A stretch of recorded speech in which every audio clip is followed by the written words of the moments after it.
Wow, there's so many of you. Sure. Good afternoon to you guys. It's a great pleasure for me to be presenting to you today.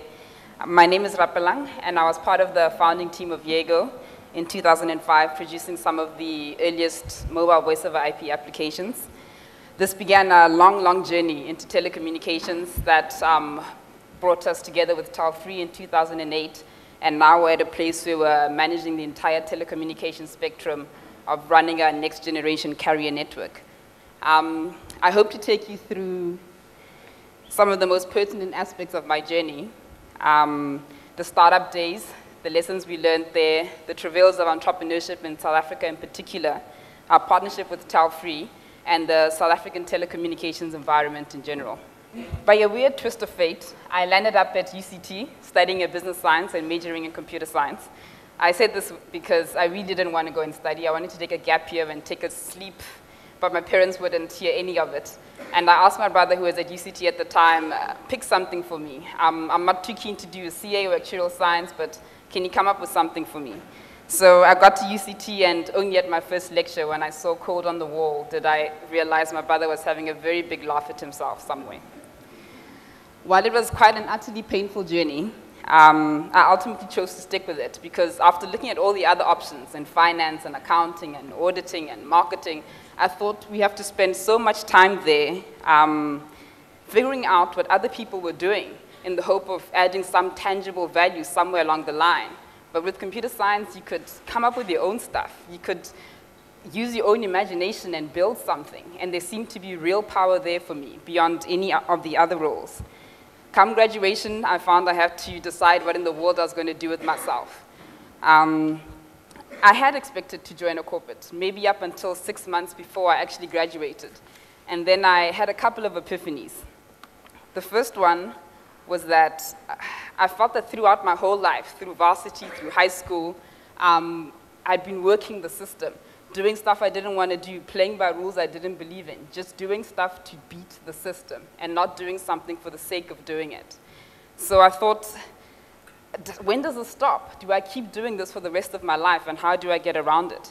It became almost imperative for me to break out of this sort of zone of waiting for my life or my real life to begin. And I realized that if I don't make these decisions now, at this very moment, which is the only part of my life I can really control, I may be stuck in this cycle of living by default for a very long time. Often the greatest barrier to starting a company is often the perceived uncertainty around a startup and the risk associated with that. For me, this didn't end up being prohibitive because I feel that if we really open our eyes and we really look at something, we realize that we weren't so sure about what we were seeing anyway. I thought that joining a big corporate would sort of shield me a lot from that uncertainty. But at the end of the day, it was a fake assurance, an illusion that there was any certainty about anything in this world. So joining a corporate also represented another risk, a risk much greater than the risk of a startup in my mind. It represented the risk of not being in control of my own destiny. So at the end of the day, I wasn't not scared of starting a startup. It was more that I was compelled that there was something much more important than my fear. So at the end of 2005, I and as the two of my classmates decided we're going to do this. We're going to do something cool and see how it works out. And we decided to tackle the issue of the cost of communication, having been plagued with sending please call me's to each other for the vast majority of our varsity career. We thought that with IP and internet services becoming available, there was an opportunity to change a lot in communications, not just in cost, but in the sheer variety of communication that becomes available when you're online. We looked around at what's happening in the market, and though we didn't see any mobile web applications at the time coming up from third-party developers like ourselves, we did feel that a number of the components required were actually becoming more and more available in more and more phones. And we thought if the market was going to tip, it would be soon. The first reason I chose the title for the talk, and I know it might come out a bit corny, is that when eagles act, they act without fear, regardless of if they're hunting in a territory occupied by other birds. They still take the leap. And in taking that leap, they don't doubt themselves. They wait for the right moment. They observe, they do their planning and decide to leap and go for the kill. The first year we started, we lived with our parents or relied on them for food or a place to sleep. We got some laptops, very cheap ones, and some internet access and started trying to prototype. We also started looking for funding around the same time. And one of the biggest factors that would greatly influence our ability to secure funding further along the line was the fact that we got going. We actually just got cracking on this idea, regardless of whether we didn't know if we could do it or not. We still weren't sure. And we got going despite not knowing how we would sustain ourselves for the rest of the year. So in about 6 or 7 months, we had more than an idea. We actually had a demo. In September of 2006, we launched our first version of the application. In September 2006, we actually got our first angel investors, and that enabled us to launch the first version of the application in February of the following year, 2007. And that had the mobile web applications, instant messaging services, SMS services, after which there was really no turning back. We thought that, we were going to make it now, but little did we know, and naivety is a beautiful thing, that there was a lot more hard work to come. But before I continue with that story, I just wanted to distill some of the key lessons I thought that we had learned during this process. The first lesson, for which I think I've also received a lot of flack about, is that you can't necessarily plan to outsource your competitive advantage and expect it to work. I think all too often, then should be acceptable here, is that there'll be seriously heavy technology companies, much more beyond a website and a simple application, but none of the founders can deliver on the technical components. And the grand plan was just to hire some techie to fill that gap. And I do feel there are fundamental problems with this approach. The first is that innovation will tend to be very important in a technology company. And innovation is an iterative process. It requires a great deal of flexibility. And it's not, usually with a product like that, you're not in a position to adequately pre-specify it in a document to deliver to someone else to produce. Most of the time, the route you thought you would go isn't going to work out. And unless you're in full control, have the flexibility, can deviate, backtrack, and change the whole plan, and stay very close to the process, you're going to lose out on the innovation of that iterative process. And it's so important to stay very close to it. The other point to that is that solving technical problems required a great deal of motivation from at least where we were sitting. And it's the kind of obsession and desire to figure something out that often money can't buy. And the kind of money that might buy it isn't generally available to you when you start up anyway. So in my view, it's really risky to go on such a venture and hope to buy that kind of energy. It really has to come from the founders who actually created that vision. Without a demo and a minimum viable kind of product, it also makes it much harder for you to secure funding. And not just funding, any kind of partner, any staff or people to join your initiative or project, because you're not in a position to demonstrate your commitment. And demonstrating your commitment sets you apart from someone who just came up with an idea. Product equals execution and not the original idea. And the performance of a product is ultimately decided upon the standard of execution and not the sheer brilliance of the original idea. I firmly believe this is true for us because in the initial stages of a startup, we didn't hire skills to fill core competencies. We hired skills to increase capacity. And I think if you do that so early in an enterprise, you should be asking yourselves, do you really have the right idea or the right partners for this kind of venture? The second topic I'd like to touch on is the tech entrepreneurship funding situation in South Africa. I'm sure many of you are quite au fait with the fact that we don't really have a very strong ecosystem and there's less than a handful of VCs or angel investors or any kind of investment firm that will invest in early stage technology companies that are pre-revenue, or even before final product, and don't have any kind of post-revenue track record. The kind of problems we encountered were related to the risk models kind of used in South Africa that tended to be quite traditional and focused on financial projections or financial history, looked at some kind of asset base and looked for some kind of direct relationship between sort of expenses and income right up front, and still asked for things like personal surety. So the skills and the appetite for the kind of risk analysis that you need to do on an early stage startup were just not readily available. So we thought, why don't we look outside South Africa? And we did experiment with that a lot, but that came with a number of its own problems. The restrictions and difficulties, at least, getting foreign money in and out of the country, moving intellectual property in and out of the country, made it quite unattractive for a foreign investor. And also, you still have to deal with the fact then that how do you deal with such a distant relationship? An early stage investment relationship needs a certain closeness that a long distance relationship just doesn't allow for. We're still missing those kind of angel investors where in hubs like the Silicon Valleys are second or third generation entrepreneurs who have sort of been there and done that and are in a position to evaluate early stage businesses. Hopefully the people in this room will one day be in that position, and over generations, that problem will be solved. For us, the main thing that worked again and again was to build a personal network and build relationships from the get-go. Not just asking for money, but asking for input and advice. It's a hell of a lot cheaper to get. And once you're in that position and you're following up on advice and following up on relationships and show your sustained commitment, only then did people open up their personal networks to us and introduce us to people. So we only met our angel investors and we only met Telfree to people who liked speaking to us and thought we were cool enough for them to meet. For us, that was the most crucial part, the relationships, the relationships, the relationships. The third lesson I would like to touch on is that secrecy doesn't protect an idea, because there's this habit to harbor or protect ideas by not talking about it.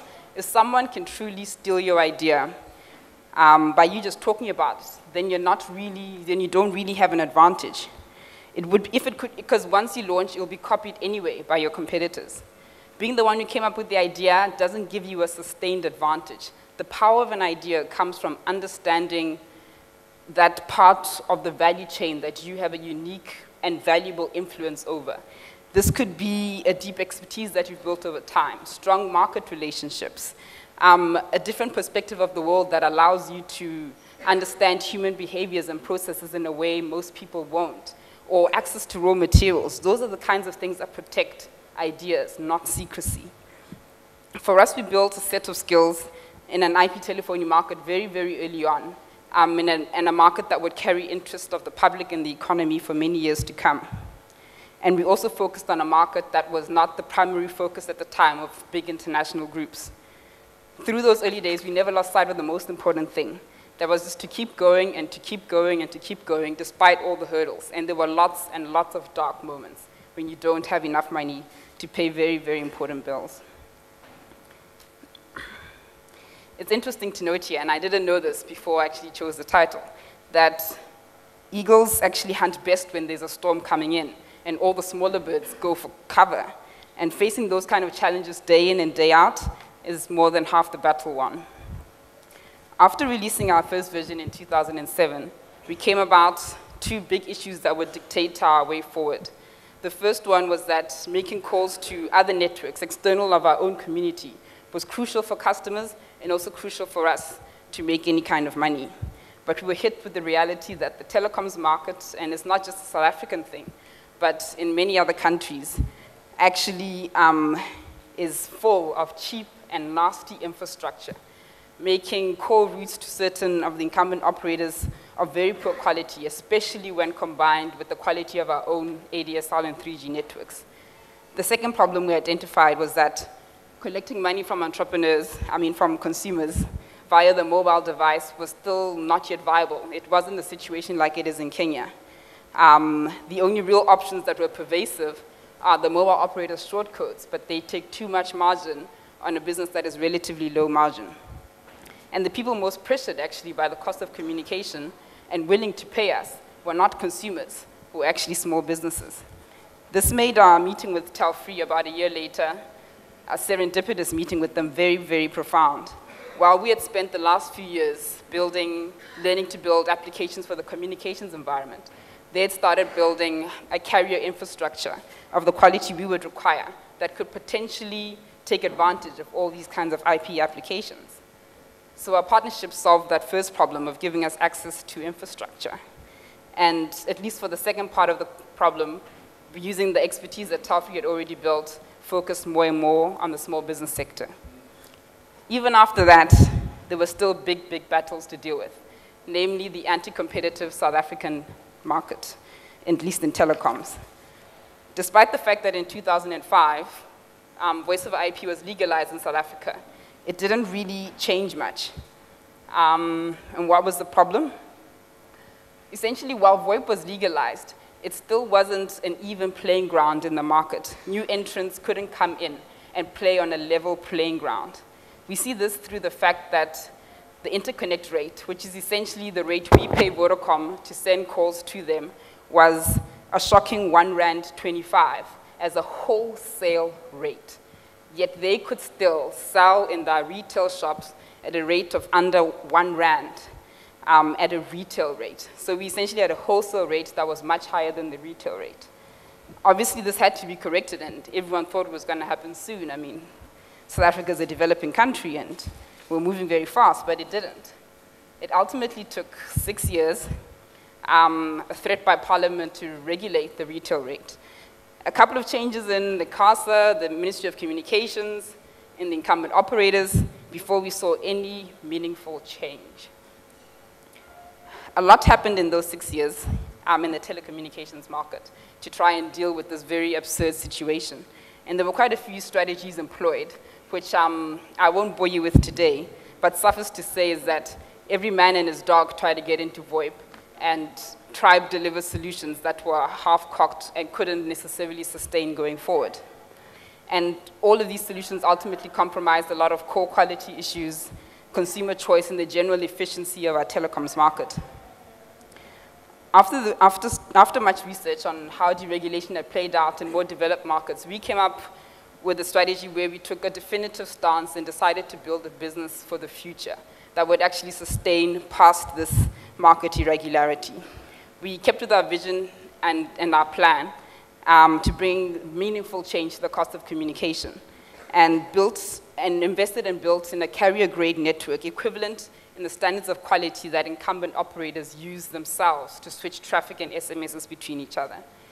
We built direct links with each of the incumbent operators of the most reliable quality available, otherwise known as SS7, and not necessarily relying on internet or otherwise SIP interconnections.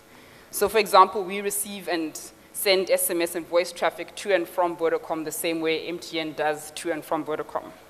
So on the one hand, Telfree built this carrier capabilities of any other incumbent operator, being able to carry voice and SMS traffic across our network. The only difference being is that our customers access us via an internet network instead of a GSM network or ADSL or a copper line, for example.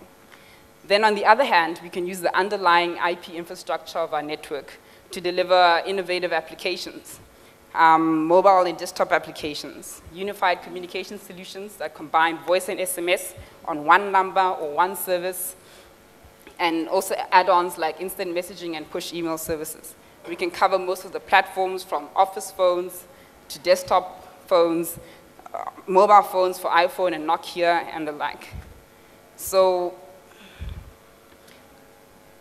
we also found that since our customers only needed a quality internet connection to connect to us, it made us more accessible globally and highly portable. So people can move within South Africa and outside the country and still keep that service with them, which is a great plus.